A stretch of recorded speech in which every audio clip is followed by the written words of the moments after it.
نحمده ونصلي على رسوله الكريم سبحان الله رب العرش العظيم الحمد لله رب العالمين.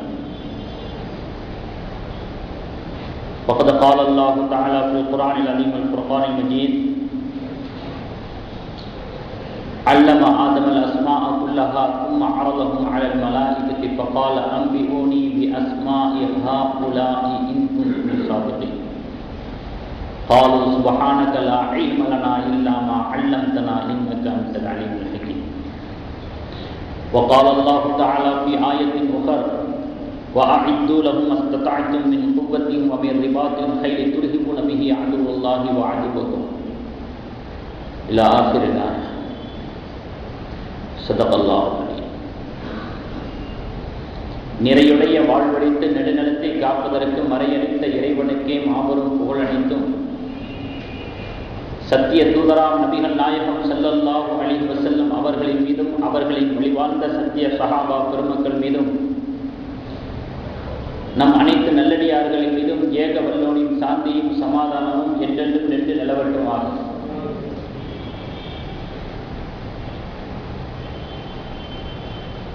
கண்ணியத்திற்குரிய இஸ்லாமிய பெரியோர்களே, சகோதரர்களே,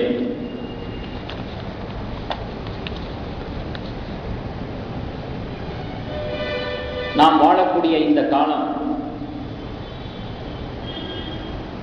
அறிவியலிலும் விஞ்ஞானத்திலும் ஆராய்ச்சியிலும் இதனுடைய அடிப்படையில் உள்ள பல முன்னேற்றமான பாதைகளிலும் சிந்தனைகளிலும் கவனம் செலுத்தக்கூடிய ஒரு காலகட்டத்தை நாம் பெற்றிருக்கிறோம். ஆரம்ப காலத்திலிருந்தே அந்தந்த பகுதியில் வாழக்கூடிய மக்கள் எதை பெரிதாக நினைத்துக் கொண்டிருக்கிறார்களோ, எதிர்பார்க்கக்கூடியதாக சிந்தித்துக் கொண்டிருக்கிறார்களோ, ஆர்வத்தை எதிலெல்லாம் காட்டிக் கொண்டிருக்கிறார்களோ, அது போன்ற விஷயங்களிலே இஸ்லாம் தன்னுடைய கருத்துக்களை வழங்குவதும் வழிகாட்டுதலை தருவதும் அதனுடைய போங்கிலே தூதர்களுடைய போதனைகளை அமைப்பதும் அற்புதங்களை காட்டுவதுமாக இஸ்லாத்தினுடைய பாணி இருந்து கொண்டிருக்கிறது. ஒவ்வொரு சமுதாயம் எதில் ஆர்வம் உள்ளதாக இருக்கிறது என்பதை பார்த்து அதனுடைய பாட்டையிலே இஸ்லாத்தினுடைய நிலைப்பாட்டை நிறுத்தக்கூடிய ஒரு பாணி இஸ்லாத்திலே இருக்கிறது. அதனுடைய அடிப்படையிலே நாம் வாழக்கூடிய இந்த உலகத்திலே அறிவியல், ஆராய்ச்சி, விஞ்ஞானம், அதை ஒட்டியுள்ள அடிச்சுவடுகள், இவைகளின் மீதான மக்களுடைய ஆர்வம் அலாதியாக இருப்பதை பார்த்து கொண்டிருக்கிறோம். பொதுவாக மதங்கள் எல்லாம் அறிவியலை, ஆராய்ச்சிகளை, அது சம்பந்தமான விஞ்ஞான விஷயங்களை எப்படி பார்க்கிறது என்று சொன்னால், மதம் வேறு அறிவியல் வேறு என்பதாகத்தான் பார்க்கிறது. இந்த கருத்தினில் இஸ்லாம் விலகி நிற்கிறது. இந்த கருத்திலே இஸ்லாம் உடன்பாடானதல்ல. இன்னும் சொல்ல போனால் அறிவியலை ஊக்கப்படுத்தக்கூடிய ஒரு மார்க்கமாகத்தான் இஸ்லாம் இருந்து கொண்டிருக்கிறது. ஊக்கப்படுத்துவது என்பதற்கு மேலாக அறிவியலை மையமாக அடிப்படையாக கொண்டு கூட சில விஷயங்களை இஸ்லாம் எடுத்து காட்டி நிற்கிறது. ஆராய்ச்சியையே ஆன்மீகமாக காட்டிய ஒரு மார்க்கம் இஸ்லாம் தான். ஆராய்ச்சிகளை, ஆய்வுகளை, படைப்பினங்களை ஆராய்வதன் மூலமாகத்தான் படைத்தவனை அறிய முடியும் என்கிற ஒரு நிலைப்பாட்டை எடுத்தது இஸ்லாம் தான் முதலில். அதை ஒரு வணக்கமாக அங்கீகரித்ததும் இஸ்லாம் தான். இன்னும் ஒரு படி மேல போய் படைப்பினங்களை ஆராய்ச்சி செய்வதை ஆன்மீகமாக்கியது, வணக்கமாக எடுத்து காட்டியது.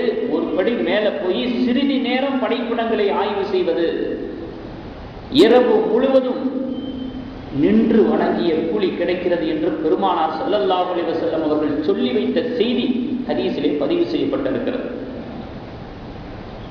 அப்படிப்பட்ட அறிவியலோடு, விஞ்ஞான கருத்துக்களோடு இஸ்லாம் ஐக்கியமாகி நிற்கக்கூடிய அதை ஒரு பாட்டாக பார்க்கக்கூடிய ஒரு நிலைப்பாட்டை இஸ்லாத்தின் மூலமாக நாம் தெரிகிறோம். இமாம் ஷாஃபி ரஹ்மத்துல்லாஹி அலைஹி அவர்களுடைய வீட்டிற்கு அவர்களுடைய மாணவராக இருந்த அஹ்மது இப்னு ஹம்பல் ரஹ்மத்துல்லாஹி அலைஹி அவர்கள் விருந்தாளியாக வருகிறார்கள். விருந்தாளியாக வந்து தங்குகிறார்கள். அவர்கள் தஹஜ்ஜத்து தொழுகாத ஒரு நிலையை பார்த்துவிட்டு ஷாஃபி ரஹ்மத்துல்லாஹி அலைஹி அவர்களுக்கு ஒரு நெருடல் ஏற்பட்டது. வந்த விருந்தாளி ஒரு இமாமாக இருப்பவர்கள் தஹஜ்ஜத்து தொழுகலையே அப்படின்னு ஒரு நெருடல் இருந்துச்சு. அந்த காலத்துல தஹஜ்ஜத்து தொழுகையை விடுறத பெரும் பாவமாக கருதக்கூடிய ஒரு பொன்னான காலமாக இருந்துச்சு. அப்படிப்பட்ட ஒரு காலம். இப்ப 5 வேளை தொழுகையை விட்டா கூட யாரையும் கண்டுக்கிறது இல்லை, ஒரு பெரிதாக நினைக்கிறது இல்லை. வேணா ஜும்மாவை யாராவது விட்டுட்டாங்கன்னா ஜும்மா கூட அவர் வர்றது இல்லைங்க அப்படின்னு லேசா பேசுவாங்க, ஒரு பெரிய பாவமாக கருதுவாங்க. அது வேண்டா இருக்கு, அதுவும் பரவாயில்ல இல்லை. அப்ப தஹஜ்ஜத்து தொழுகை விட்டாலே அது ஒரு பெரிய விஷயம், ஒரு பெரிய பாவமாக கருதக்கூடிய ஒரு புண்ணான ஒரு காலம் அது. இமாம் ஷாஃபி ரஹ்மத்துல்லாஹி அலைஹி அவர்கள் அவர்களிடத்துல வெளிப்படையாக தெளிவாக கேட்டே விட்டாங்க, தஹஜ்ஜத்து தொழுகலையே நீங்க அப்படின்னு சொல்லி. அப்போ அஹ்மது இப்னு ஹம்பல் ரஹ்மத்துல்லாஹி அலைஹி சொன்னாங்க, உண்மைதான், நான் தொழுகல தான், அதை விட ஒரு சிறப்பான ஒரு ஆராய்ச்சியில நான் ஈடுபட்டேன், ஒரு ஆய்வுல ஈடுபட்டேன் அப்படின்னு சொல்லிட்டு தன்னுடைய ஆய்வினுடைய விஷயங்களை சொல்றாங்க. என்ன ஆய்வு? ஒரு ஹதீஸ். உம்மு சுலைம் அவர்களுடைய மகன் அபூ உமைர் ரலியல்லாஹு தஆலா அவர்கள் விஷயமாக ஒரு ஹதீஸ். அவர்களிடத்துல நபி ஸல்லல்லாஹு அலைஹி வஸல்லம் அவர்கள் எப்பொழுதும் நகைச்சுவையாக பேசுவாங்க. சிறு வயதை கொண்ட அபூ உமைர் ரலியல்லாஹு தஆலா அவர்கள் வளர்த்து வந்த சிட்டுக்குருவி இறந்து போய்விட்டது. எந்த நேரம் பார்த்தாலும் சிட்டுக்குருவியோட விளையாண்டுகிட்டு இருப்பாங்க.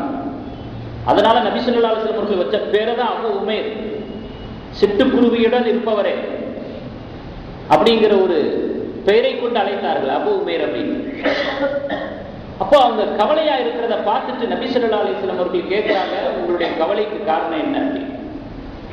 என்னுடைய சிட்டுக்குருவி இறந்து போச்சு அப்படின்னு சொன்ன உடனே நபி ஸல்லல்லாஹு அலைஹி வஸல்லம் அவர்கள் கேட்கிறாங்க, எப்படி இறந்து போச்சு அப்படின்னு அதை பற்றிய விவரங்களை கேட்கிறாங்க, துக்கம் விசாரிக்கிறாங்க. இந்த ஹதீஸை வச்சு நான் இரவு முழுவதும் சட்டங்களை அதிலிருந்து எடுப்பதில் ஈடுபட்டேன். கிட்டத்தட்ட 70 சட்டங்களை எடுத்தேன், 70 மசாயில்களை எடுத்தேன் என்று அஹ்மது இப்னு ஹம்பல் ரஹ்மத்துல்லாஹி அலைஹி சொல்றாங்க. ஒருத்தருக்கு புனைப்பெயர் வைக்கலாம், எப்படி அபூ உமைர்னு பேர் வச்சாங்க, அபூ உமைர்னு. இந்த அடிப்படையில் ஒருத்தருக்கு புனைப்பெயர் வைப்பது கூடும், பறவையை வளர்ப்பது கூடும், குழந்தையாக இருந்தாலும் கூட அதனிடத்திலே நாம் துக்கம் விசாரிக்கலாம். இது போன்ற 70 சட்டங்களை எடுத்து இந்த ஹதீஸை வைத்து நான் ஆய்வு செய்து ஆராய்ச்சி செய்து இமாம் ஷாஃபி ரஹ்மத்துல்லாஹி அலைஹி சொன்னாங்க, சரியாக சொன்னீர்கள், நீங்கள் செய்தது தஹஜ்ஜத்தை விட ஒரு சிறப்பான ஒரு விஷயம், சிறப்பான நன்மையை தரக்கூடிய விஷயம்தான் என்பதாக இமாம் ஷாஃபி ரஹ்மத்துல்லாஹி அலைஹி அவர்கள் சொன்னாங்க. இந்த அளவுக்கு இஸ்லாத்துல ஆய்வு செய்வது, ஆராய்ச்சி செய்வது, சிந்தனை செய்வது, கண்டுபிடிப்பது வரவேற்க தகுந்த ஒரு விஷயமாக இஸ்லாம் பார்க்கிறது. சரி, அறிவியலுடைய தொடக்கம் எப்பொழுது ஏற்பட்டது? இந்த அளவுக்கு இஸ்லாம் வரவேற்கிறதே, அதை பற்றிய ஆழ அகலமான விஷயங்களை என்ன கொண்டிருக்கிறது இஸ்லாம் என்பதை நாம் தெளிவுபெற்றுக் கொள்ள வேண்டும். அறிவியலுடைய தொடக்கம் எப்ப ஏற்பட்டுச்சு அப்படின்னு சொன்னா, அல்லாஹ் தஆலா 2வது அத்தியாயம் 31வது வசனத்துல சொல்றான், அல்லம ஆதம் அல் அஸ்மாஅ குல்லஹா. ஆதம் அலைஹிஸ்ஸலாம் அவர்களுக்கு உலகத்தினுடைய அனைத்து பொருட்களின் பெயர்களும் கற்றுக் கொடுக்கப்பட்டது, அதனுடைய அறிவு தரப்பட்டது. இதனுடைய வசன தொடர் அப்படியே போகுது. சும்மா அரலஹும் அலல் மலாயிகத்தி, மலக்குமார்களிடத்துல எல்லாம் அல்லாஹ் அதை பத்தி எடுத்து காட்டினா அவங்களாம் தெரியாதுன்னு சொல்லிட்டாங்க. ஃபகால அம்பிஹூனி பி அஸ்மாஇ ஹாஉலாயி, பூமியில உள்ள அத்தனை பொருள்களுடைய அந்த வஸ்துக்களை எடுத்து இதெல்லாம் என்னன்னு மலக்குமார்கிட்ட கேட்கும் பொழுது கால அவங்களாம் சொன்னாங்க, சுபஹானக லா இல்ம லனா, இதை பற்றிய அறிவு எங்களுக்கு இல்லை, நீ மகா தூய்மையானவன், பரிசுத்தமானவன், இதை பற்றிய அறிவு எங்களுக்கு இல்லை. இல்லாம அல்லம்தனா, எங்களுக்கு நீ எதை அறிவிச்சு கொடுத்தியோ, எதை பற்றி அறிவு கொடுத்தியோ அது மட்டுமே எங்களுக்கு இருக்குது. இந்த கேள்விக்கு எங்கள்கிட்ட பதில் இல்லை. ஆனா ஆதம் அலைஹிஸ்ஸலாம் அவர்களுக்கு அல்லாஹ் தஆலா அதை பற்றி அறிவு கொடுத்தான். இப்படியாக ஒரு வசனம் 22வது அத்தியாயம் 31வது வசனம். இதற்கு தப்சீர் எழுதுறாங்க, இந்த ஆயத்துக்கு விளக்கம் எழுதுறாங்க.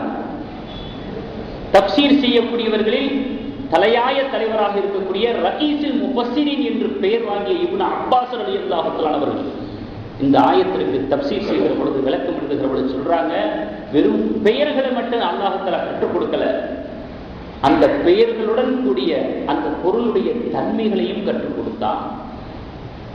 இப்படி அவங்க விளக்கம் எழுதுறாங்க.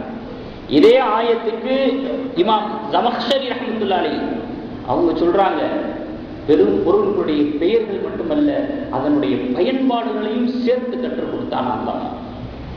இமாம் ராஜி ரஹ்மத்துல்லாஹி அலைஹி அவர்கள் சொல்றாங்க, வெறும் பெயர்களை மட்டுமல்ல, அந்த பொருள்களோடு சம்பந்தப்பட்ட விஞ்ஞான ரீதியான, அறிவியல் ரீதியான அத்தனை நுணுக்கங்களையும் கற்றுக் கொடுத்தார்.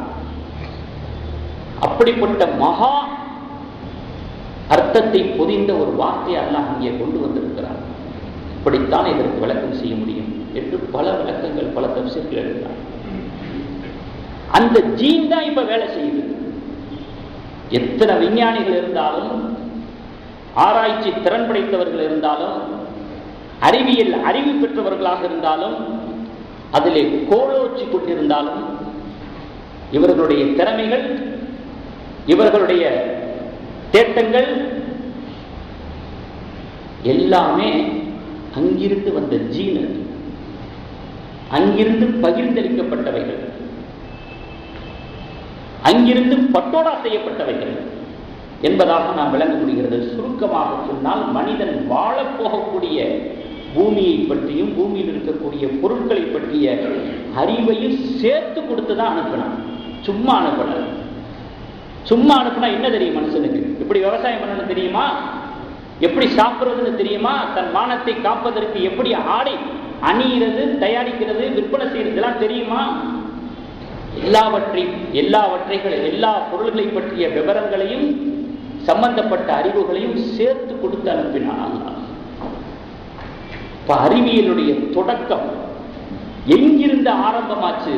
தெளிவு திருமறையிலே இருக்கிறது, ஆதாரம் திருமறையிலே இருக்கிறது, காண கிடைக்கிறது.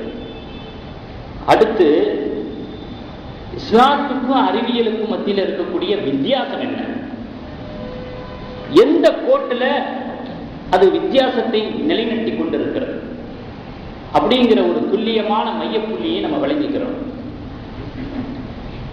விஞ்ஞானம், அறிவியல், இது போன்ற விஷயங்கள் எல்லாம் எப்படி அப்படின்னு சொன்னா, தங்கத்தை நிறுக்கக்கூடிய தராசு கோல். சில கிராம்களை கொண்ட, கிராம்கள் என்பதாக பெயர் சொல்லப்படக்கூடிய குறுகிய அளவில் உள்ள எடைகளை நிறுக்கக்கூடிய, தங்கத்தை நிறுக்கக்கூடிய ஒரு தராசு போலதான் அறிவியல், விஞ்ஞானங்கள். ஆனால் இஸ்லாம் என்பது மலையை போன்றது, கடலை போன்றது. அப்படிப்பட்ட ஒரு தராசுல இஸ்லாத்தினுடைய எடையை சொல்லிவிட முடியாது, அளவை சொல்லிவிட முடியாது. இஸ்லாத்தை பொறுத்த மட்டும் சயின்ஸ் எவ்வளவுதான் தலைவிரிச்சுக்கிட்டு ஆடினாலும், வியாபித்து நின்றாலும், உச்சத்தை தொட்டாலும், இஸ்லாம் என்ற மலைக்கு எதிரியிலே அது கடுகுதான். மலைக்கு எதிரிடையிலே அது ஒரு கடுகுதான், ஒரு பாட்டு தான். இதுதான் இஸ்லாத்தினுடைய நிலைப்பாடு. ஏன்னா சயின்ஸை மையமாக கொண்டு மார்க்கம் அல்ல, அறிவியலை மட்டுமே மூலதனமாக கொண்டதற்கு பெயர் இஸ்லாம் அல்ல. ஒரு பார்ட், ஒரு அங்கம், தேவைப்பட்ட ஒரு விஷயம். இப்படித்தான் இஸ்லாம் பார்க்கிறது. இப்படித்தான் அதனுடைய வேறுபாட்டின் கோட்டை நாம் பார்க்க முடியும். இதுக்கு முன்னாடி என்னவெல்லாம் கண்டுபிடிச்சாங்களோ, இப்போ என்னவெல்லாம் கண்டுபிடிச்சுக்கிட்டு இருக்கிறாங்களோ, இனிமே என்னவெல்லாம் கண்டுபிடிப்பார்களோ, முக்கால கண்டுபிடிப்புகளுடைய ஊக்கணாங்கயிறு இஸ்லாத்துல தான் இருக்கு. ரிமோட் இஸ்லாத்துல தான் இருக்கு, குர்ஆன் ஹதீஸ்க்குள்ளதான். அதை தாண்டி வெளியே வந்து எந்த ஒண்ணும் இல்லை, அதுல இல்லாத எந்த ஒரு புதுசும் இல்லை. இதுதான் இஸ்லாத்தினுடைய நிலைப்பாடு, கருத்து. ஏன் அப்படின்னு சொன்னா, இஸ்லாத்தினுடைய அடிப்படை சித்தாந்தமே எல்லாமே மனிதனுக்காக, மனிதன் அல்லாஹ்வுக்காக. இதுதான் அடிப்படை சித்தாந்தம். வலக்கும் மாஃபில் அர்த், பூமியில உள்ள அத்தனை மனிதாவனுக்கு, சக்கரலக்கும் மாஃபி ஸமாவாத்தி வல் அர்த், வான பூமியில உள்ள அத்தனை சகல வஸ்துக்களும் மனிதாவனுக்கு. ஆனா மனிதா நீ எனக்கு, அம்மா கலக்கத்துல் ஜின்ன வல் இன்ஸ இல்லா லியஅபுதூன். மனிதன் அல்லாஹ்வுக்கு, எல்லா மனிதனுக்கு, மனிதன் அல்லாஹ்வுக்கு. இதுதான் அடிப்படை சித்தாந்தம். ஆகையினால் இஸ்லாம் விஞ்ஞானத்தை எப்படி பார்க்கிறது? இஸ்லாம் என்கிற மலைக்கு எதிரிடையிலே ஒரு தங்கத்தில் இருக்கக்கூடிய, கிராமங்களில் இருக்கக்கூடிய ஒரு தராசி போல, அதுல இஸ்லாத்தை இடப்பட முடியாது, அதனுடைய எடைக்குள்ளாக இஸ்லாத்தை கொண்டு வர முடியாது என்கிற ஒரு நிலைப்பாட்டை கொண்டிருக்கிறது. ஏன்னா எந்த துறையில நம்ம இருந்துகிட்டு இருக்கிறோமோ, எதுல ஆர்வம் காட்டிக்கிட்டு இருக்கிறோமோ, எதுல நித்தமும் ஈடுபட்டு கொண்டிருக்கிறோமோ, நம்முடைய பிச்சனங்களும் அதில் ஈடுபடுத்த வேண்டும் என்று ஒவ்வொரு தகப்பனும் தாயும் பெற்றோர்களும் நினைத்துக் கொண்டிருக்கிறார்களோ, அதை பற்றிய நிலைப்பாடை பற்றி இஸ்லாம் என்ன சொல்கிறது என்பதை நாம் தெரிந்து கொள்ள வேண்டும் அல்லவா? ஆகையினால் சொல்கிறது. ஐரோப்பாவை அறிவியலின் ஆசானாக பார்க்கப்படுகிறது. உலகளாவிய சிந்தனை என்ன? ஐரோப்பா என்பது அறிவியலின் ஆசான். இந்த பெயர் எப்படி கிடைத்தது? உண்மையிலேயே இயல்பாக கிடைத்த பெயரா, அல்லது யாரிடமிருந்தாவது தட்டி பறித்ததா என்கிற ஒரு ஆய்விலே ஈடுபட கடமைப்பட்டிருக்கிறது. இயல்பாக அதுக்கு கிடைச்ச பேர் அல்ல, ஐரோப்பா அறிவியலின் ஆசான் அப்படிங்கிறது. முஸ்லிம்கள் தான் அவர்களுடைய அறிவியல் பங்களிப்பு ஏராளம், கண்டுபிடிப்புகளுடைய பங்களிப்பு ஏராளம். எல்லா துறைகளிலும் சிலாகித்து நிற்கக்கூடியவர்கள் இஸ்லாமியர்கள் தான், முஸ்லிம்கள் தான், அவர்கள் தான் முன்னோடிகள். இவைகளை எல்லாம் மறந்துவிட்ட அல்லது மறைத்து விட்டதனுடைய எதிரொலி பிரதிபலிப்பு தான் ஐரோப்பியா என்பது அறிவியலின் ஆசான் என்ற பெயர் கிடைக்க காரணம். யாருக்கோ கிடைக்க வேண்டிய பெயரை தட்டி பறித்தது ஆசான் என்பது. குறுக்கு வழியில் பிழைக்க தேடியவர்கள், தகவல் திருடர்கள், அல்லது ஆள்மாறாட்டம் செய்பவர்கள், எப்படி வேண்டாம் வச்சுக்கணும். அப்படி வந்த பேரு தான் ஐரோப்பா அறிவியலின் ஆசா அப்படிங்கிறது. இது வெற்று வார்த்தையாக சொல்லப்படக்கூடிய விஷயம் அல்ல, இது வாய்ச்சவடலாக சொல்லப்படக்கூடிய விஷயம் இல்லை. இந்த கருத்துக்கு ஆதாரம் இருக்கிறது, வரலாற்று ஆதாரம் இருக்கிறது. மறுக்க முடியாத, மறுதளிக்க முடியாத வரலாற்று ஆய்வாளர்கள் அணி அணியாக நிற்கிறார்கள் அவர்களுடைய நூல்களில். அறிவியலின் ஆசான் யாருக்கு கிடைக்க வேண்டிய பெயர்? தட்டி பறித்தது யார்? குறுக்க வந்தது யார் என்பதெல்லாம் தெளிவாக வரலாற்றிலே சொல்லப்பட்டிருக்கிறது. ஆக அறிவியல் ஆராய்ச்சி துறைக்கும் பல கண்டுபிடிப்புகளுக்கும் முன்னோடிகளாக இருந்தவர்கள் இந்த முஸ்லிம்கள் தான். அனைத்து துறைகளிலேயும் கோலோச்சியவர்கள் முஸ்லிம்களும், முஸ்லிம்கள் வாழக்கூடிய நாடுகளும் தான் காரணமாக இருந்தது என்பதை வரலாறு உறுதி செய்கிறது. அதே போல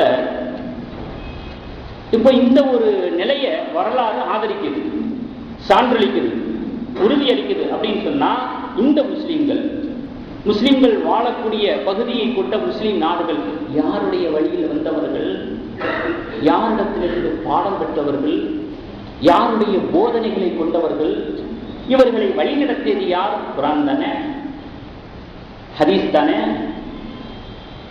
அதனுடைய பாசறையிலே வந்தவர்கள் தானே இவர்கள்.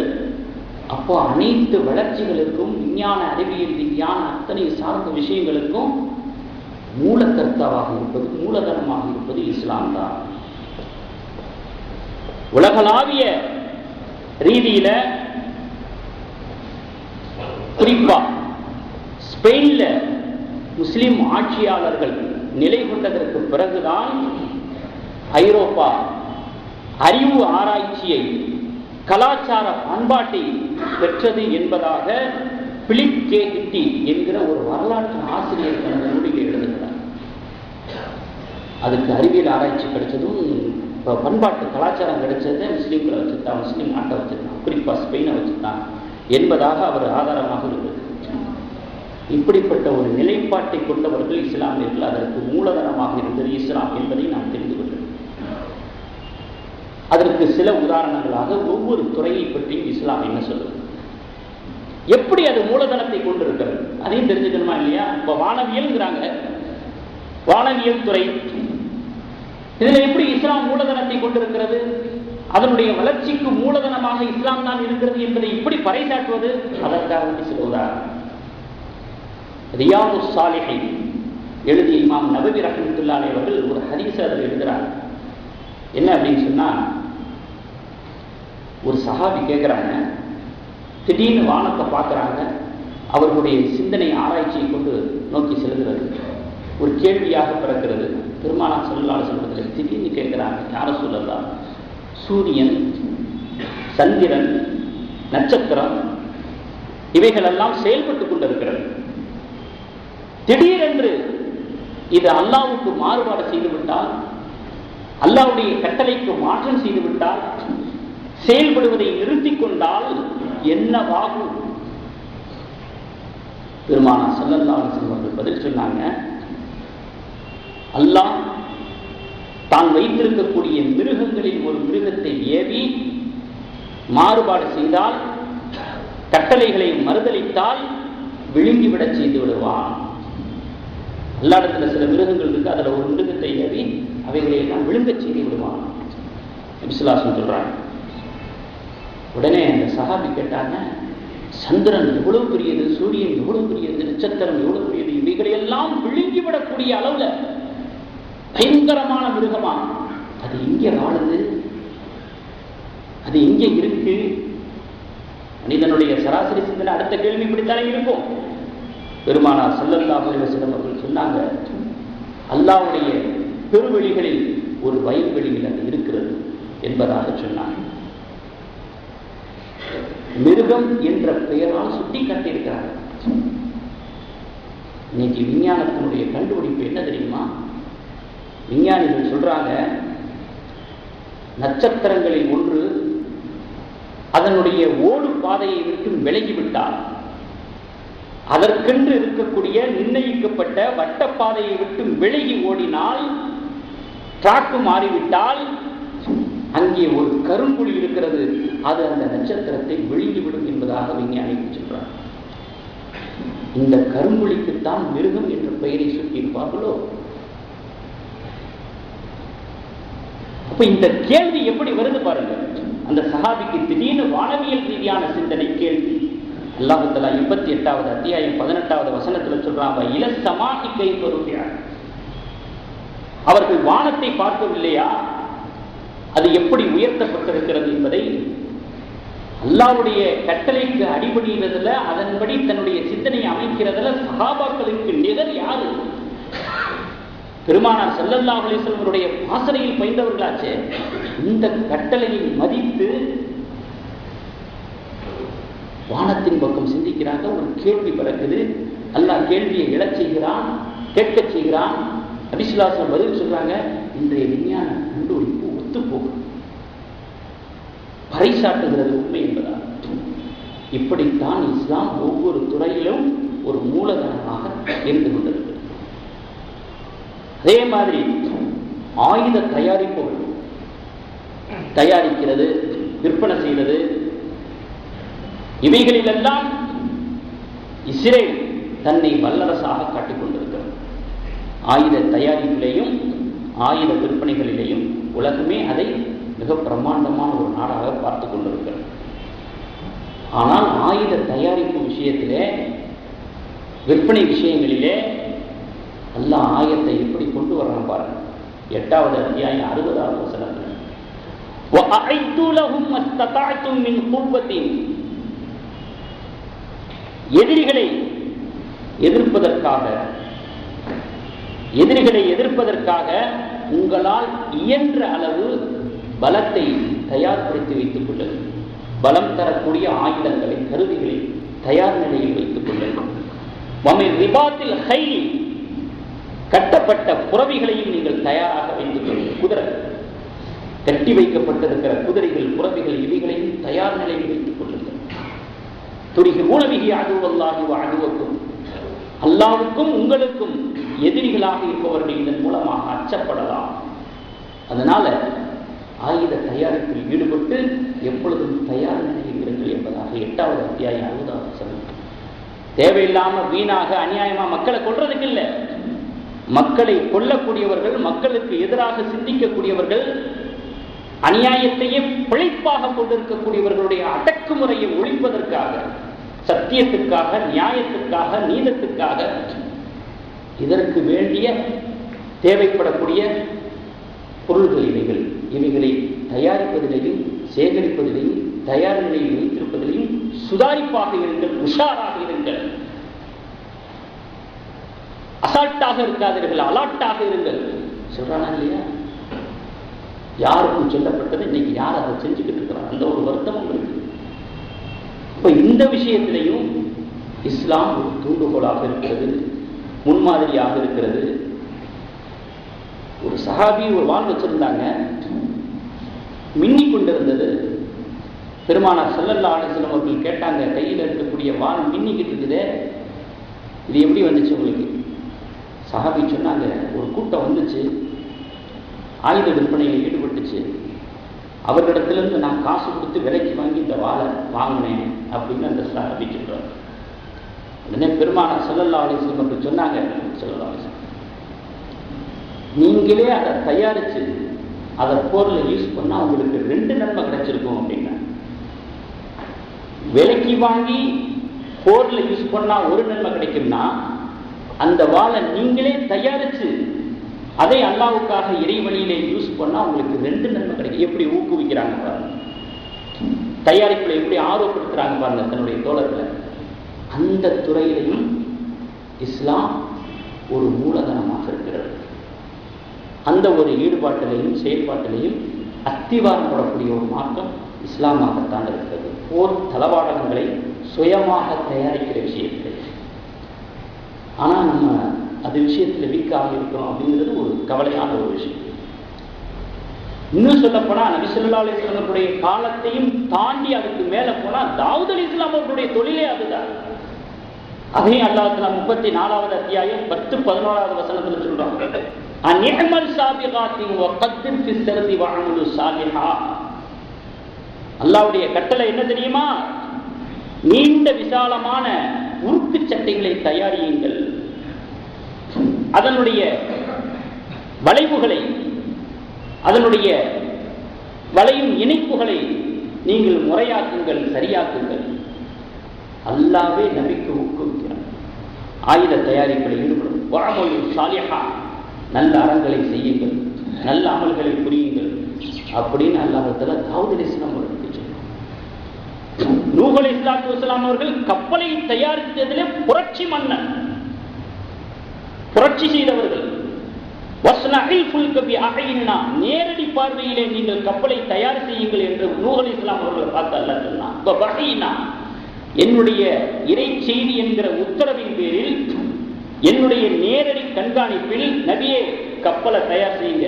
வஸ்னஇல் ஃபுல்க 11வது அத்தியாயம் 37வது வசனம். வலா துகாத்திபனி ஃபில்லதீன ஸலமு, அநியாயம் செய்யக்கூடியவர்களிடத்தில் நீங்க பேசாதீங்க. இன்னும் முகரப்புன், அவர்கள் நான் மூழ்கடிக்க போறேன். அவர்களுடைய சகவாசம் வேணாம், அவர்களிடத்துல எந்த வகையிலும் தொடர்பு வச்சுக்கிறாங்க. கப்பலை தயார் செய்யுங்க. இன்னும் சில நேரங்கள்ல அட்டுழியம் அழிச்சாட்டியம் செய்யக்கூடியவர்களை நான் அழிக்க போறேன். எல்லாம் ஆயத்தில் பேசுவோம். கப்பலை முதலில் தயார் செய்த பெருமை இஸ்லாத்தை சார்ந்தது. அதே போல தகவல் தொழில்நுட்பத்திலையும் இஸ்லாம் பெரிய ஒரு சாதனை படைத்தது. அது ஒரு பெரிய ஒரு பரம்பரை பொக்கிஷமாக, வாரிசு சொத்தாக காப்பாற்ற நாம் தவறிவிட்டோம். கண்டினியூ பண்ண நாம் மறந்து விட்டோம், சடைந்து விட்டோம். இதுதான் நம்மிடத்தில் இருக்கக்கூடிய பெரிய ஒரு குறை. இதுக்கு இஸ்லாம் என்ன பண்ண முடியும்? இஸ்லாம் எல்லா வகையிலும் நமக்கு ஊக்குவிக்கக்கூடிய மார்க்கமாகத்தான் இருக்கிறது, அரவணைக்கக்கூடிய மார்க்கமாகத்தான் இருக்கிறது, வழிகாட்டக்கூடிய மார்க்கமாகத்தான் இருக்கிறது. நாம் மதிமுறையில் போய் கிடந்தால், திறமைகள் எல்லாம் குளிரூட்டி புதைத்துக் கொண்டிருந்தால் இஸ்லாம் என்ன செய்யும்? தகவல் தொழில்நுட்பத்திலேயும் இஸ்லாம் நிகரற்ற ஒரு சாதனையை படைக்கிறது. உலகத்தில் முதலாக தகவல் தொழில்நுட்பத்தின் தந்தையாக இருப்பவர்கள் அதற்கு சுலைமான் அலைஹிஸ்ஸலாத்து வஸலாம். அதற்காக வேண்டி தகவல் தொழில்நுட்பத்துக்காக முதல்ல பயன்படுத்திய கருவி ஹுதுஹுது பறவை. அந்த ஹுதுஹுது பறவையினுடைய பரிணாம வளர்ச்சி தான் வானொலி, தொலைக்காட்சி, கம்ப்யூட்டர், லேப்டாப் எல்லாம் ரோல் மாடல் ஹுதுஹுது பறவை. அதனுடைய பரிணாம வளர்ச்சி தான் கண்கூடாக பார்த்துக் கொண்டிருக்கக்கூடிய இன்றைய கால சாதனை பொருள்கள். எப்படி அல்லாஹ்வுல என்ன சொல்றான்? 27வது வசனம், 27வது அத்தியாயம் 23வது வசனத்துல ஹுதுஹுது பறவை யமன் நாட்டிலிருந்து பலஸ்தீனுக்கு தகவல் கொண்டு வருது. இன்னி வஜத்தும் ரஅத்தன் தம்லிகுஹும் வ ஊதியத் மின் குல்லி ஷைஇன். நான் ஒரு தேசத்தின் அரசியை பார்த்தேன். அந்த தேச மக்களை எல்லாம் ஆட்சி புரியக்கூடிய ஒரு பெண்ணை, ஒரு அரசியை நான் பார்த்தேன், கண்டேன். சகல வஸ்துக்களும் வசதியான தேவையான பொருட்களும் கொடுக்கப்பட்ட ஒரு அரசியாக இருக்கிறார். வலஹா அர்ஷுன் அலீம், அவரிடத்திலே மகத்தான ஒரு அரியாசம் வேறு இருக்கிறது. இந்த செய்தியெல்லாம் பலஸ்தீனில் இருக்கக்கூடிய சுலைமான் அலைஹிஸ்ஸலாம் அவர்களுக்கு ஹுதுஹுது பறவை தகவல் கொண்டு வருது.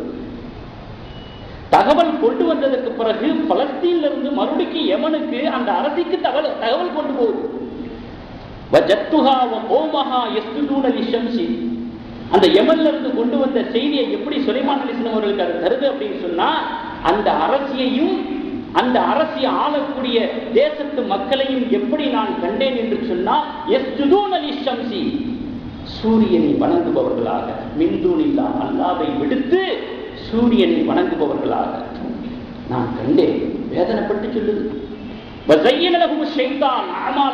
ஷைத்தான் அவர்களுடைய செயல்களை அலங்கரித்து காட்டிக் கொண்டிருக்கிறார். நேர்வழி பெறுவதை மட்டும் தடுத்து வைத்திருக்கிறார். பவுலா இருந்ததும் இதுவரை நேர்வழி பெறாதவர்களாக இருந்து கொண்டிருக்க நான் கண்டேன் என்று தீர்க்க தரிசனம் வந்து தகவல் தருகிறது அந்த ஹுதுஹுது பறவை. அப்படியா? இப்ப நான் தர்றேன் ஒரு தகவல், அதை நீ கொண்டு போய் அங்கே போய் போடு, அங்கே சொல்லு அப்படின்னு சுலைமான் அலைஹிஸ்ஸலாம் அவர்கள் ஒரு லெட்டர் கொடுக்குறாங்க. அது 27வது அத்தியாயம், அதனுடைய தொடர்ச்சியில 28வது வசனம் அல்லாஹ் குர்ஆன்ல சொல்றான், இதுஹப் பி கிதாபி, இந்த லெட்டரை எடுத்துட்டு போ, பால்திஹி இலைஹி, அவர்களுடைய சன்னிதானத்துல போடு, சபையில போடு, அவர்களுடைய பார்வையில படும்படியாக வை. சும்ம தவல்ல அன்ஹும், பிறகு நீ விலகி நில்லு. பொன்னுரு மாதா எரிஞ்சிடும், அந்த தகவல் கடிதத்திற்கு என்ன பதில் தருகிறார்கள், மறுமொழி தருகிறார்கள் என்பதை கவனித்து என்னிடத்துல வந்து சொல்லு. இப்படிப்பட்ட ஒரு லெட்டர் தொடர்பை, தகவல் தொடர்பை இந்த ஹுதுஹுது மூலமாக உலகத்தில் முதல்ல நடைபெறுது. இப்ப சொல்லுங்க, தகவல் தொழில்நுட்பத்தினுடைய அது எவ்வளவுதான் வானலாக உயர்ந்தாலும் வளர்ச்சி அடைந்தாலும் அதனுடைய ஆதித்தந்தையாக இருப்பது யார்? அதனுடைய மூலக்கருவியாக இருந்தது எது? அதை நமக்கு காண்பித்துக் கொடுக்கக்கூடிய மார்க்கம் எது என்பதையெல்லாம் நாம் இதன் மூலமாக பார்க்க முடியும். ஆகையால அறிவியலாக இருந்தாலும் சரி, மருத்துவமாக இருந்தாலும் சரி, மருத்துவத்தை பற்றி நிறைய சொல்லலாம். எத்தனை திறமையான மருத்துவர்கள், டேலண்டான மருத்துவர்கள் இருந்தாலும் இந்த உலகத்திலே உலகளாவிய ரீதியிலே பறந்து விரிந்து ஆங்காங்கே பல லட்சத்தில் இருந்தாலும் சரி, அத்தனை பேர்களும் ஈசா அலைஹிஸ்ஸலாம் அவர்களுடைய ஜூனியர்கள் தான். மிஞ்சியவர்கள் யாரும் கிடையாது. அவர்களுடைய ரெக்கார்டை உடைச்சவங்க யாரும் கிடையாது. அவங்களுடைய ரெக்கார்டை உடைக்க முடியுமா? என்ன ரெக்கார்டு உடைக்க முடியுமா? இப்படி மருத்துவமாக இருந்தாலும் சரி, அல்லது இது போன்ற இன்னும் பல துறைகளாக இருந்தாலும் சரி, எல்லாவற்றிலேயும் இன்னும் சொல்ல போனா ஃபாத்திமா ரலியல்லாஹு தஆலா அவர்கள் ஒரு மருத்துவரை போன்ற பெருமானார் ஸல்லல்லாஹு அலைஹி வஸல்லம் வளர்த்தார். உஹது போர்ல காயம்பட்டவர்களுக்கெல்லாம் சிகிச்சை அளித்தவர்கள் பாத்திமா ரலியல்லாஹு அன்ஹா. எந்த துறையும் இஸ்லாம் விட்டு வைக்கல. அப்படி எல்லாம் இருந்தும் கூட துரதிஷ்டவசமாக ஒரு சாபக்கேடாக அல்லாஹ் நமக்கு வெகுமதிகளாக தந்திருக்கக்கூடிய திறமைகள் எல்லாம் எந்த பயன்பாட்டுக்கும் இல்லாமல் நாம் குழி தோண்டி புதைத்துக் கொண்டிருக்கின்ற காரணத்தினாலே எல்லா துறைகளிலும் பரிதாபத்திற்குரிய ஒரு நிலையிலே பின்தள்ளப்பட்டவர்களாக பின்தங்கியவர்களாக நாம் இருந்து கொண்டிருக்கிறோம். நம்முடைய திறமைகளை முடுக்கிவிடத்தான் சொல்லுகிறது இஸ்லாம். நம்மளுடைய ஆர்வங்களை அதிகப்படுத்தத்தான் சொல்லுகிறது இஸ்லாம். சொல்லுவது என்ன தெரியுமா? எவ்வளவுதான் ஒய்யார லட்சத்திலே போய் நின்றாலும் கூட ஷரியத்தினுடைய சம்மத்தத்தை ஏற்படுத்திக் கொள்ளும், ஷரியத்தினுடைய தொடர்பை ஏற்படுத்திக் கொள்ளும்.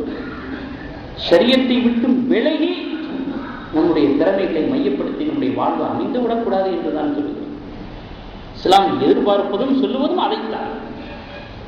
எப்படி அந்த சூரியன் சந்திரன் நட்சத்திரங்கள் எல்லாம் நிர்ணயிக்கப்பட்ட வட்டப்பாதை விட்டு விலகிவிட்டால் எப்படி அந்த கருங்குழி விழுங்கி விடுமோ, பெருமானார் ஸல்லல்லாஹு அலைஹி வஸல்லம் அவர்கள் சொன்ன பாணியிலே அல்லாஹ்வுடைய மிருகங்களில் ஒரு மிருகம் விழுங்கிவிடும் என்று சொன்னாங்களோ, அதே போல அந்த ஷரியத்தினுடைய பாதையை விட்டு விலகி உலகத்தை தேட ஆரம்பித்தால், திறமையை மையப்படுத்த ஆரம்பித்து விட்டால்,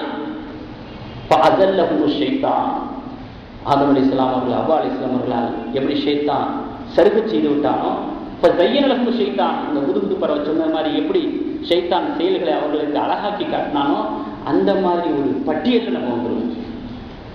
அதைத்தான் இஸ்லாம் சொல்லுவோம்.